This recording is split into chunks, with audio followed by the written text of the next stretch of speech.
Hello everyone. Today I'm going to explain to you why we can only unload at the slowest hopper speed that our storage system accepts, generally. And why it's pretty much always going to be 9,000 items per hour. So, to start off, we have to know some basic information about the hopper. So, the hopper can transfer 9,000 items every hour, which sounds like a lot, but it's really slow for anybody who's done anything with hoppers. Let's be honest here. And an hour is quite a long time if you take that into consideration. So, effectively, the reason we cannot stack several shulker box unloaders in a fashion like this, where we're just stacking this same unloading at the same time, set up a little demonstration over here, is because, let's say we're unloading at 18,000 items per hour, and this is because we have two hoppers unloading the same item type, which is redstone, block of redstone in this instance. Then that means we're unloading that redstone blocks, Jesus, at 18,000 items per hour.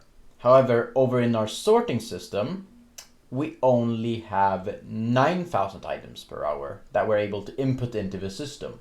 And these other hoppers, they're dedicated to other slices. Now you might be asking, okay, then I'll just say make a 2 times chest hole. And that would be extremely impractical in several different ways. Mainly, you would have to do some trickery with the hopper. You would also increase the amount of hoppers in your system. It would be a lot more impractical to wire. Chest holes are already pretty hard to wire. And for example, here you'd have to maybe pull down some hoppers like this. And also it would be pretty much impossible to globally hopper lock while keeping it a relatively nice UI like this. So in chest holes, this is always going to be a limiting factor. And also, if you're unloading at 2x hopper speeds, your MIS might actually back up and just get overflown and items might start to despawn. Oh, lovely weather we have out here. It's almost like we're in England. But yeah, I hope... Alright, I forgot. So when we're unloading these redstone blocks at 2x hopper speed, what'll happen is we'll skip half of the hopper. We'll essentially skip an entire hopper worth of unloading because this one hopper simply can't keep up, and it's gonna end up in this overflow chest right here, which we don't want. So yeah, that's a short little explanation on why we can't just willy-nilly unload several thousand items per hour. Of course, there are workarounds to this.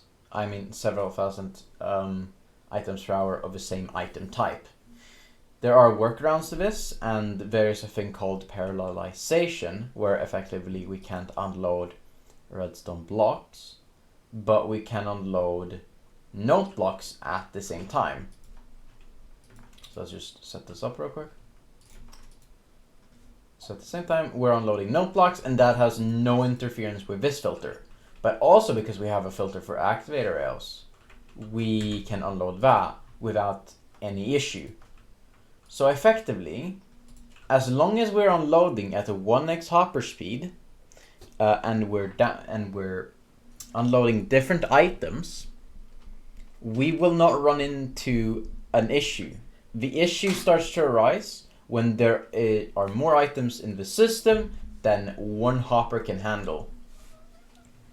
And my cat just came into my room. Hello, Cosmos. Now there is another way to get around this. What I just talked about is mostly solved by a set-based parallel unloader, and probably in the future, unloaders, other unloaders, such as the one being worked on by Rafa right now, or RAFQ, I call him Rafa, or myself, actually. But also there's another way to get around this, which is Cubic's Dolphin system, which has its downsides and it has some upsides as well.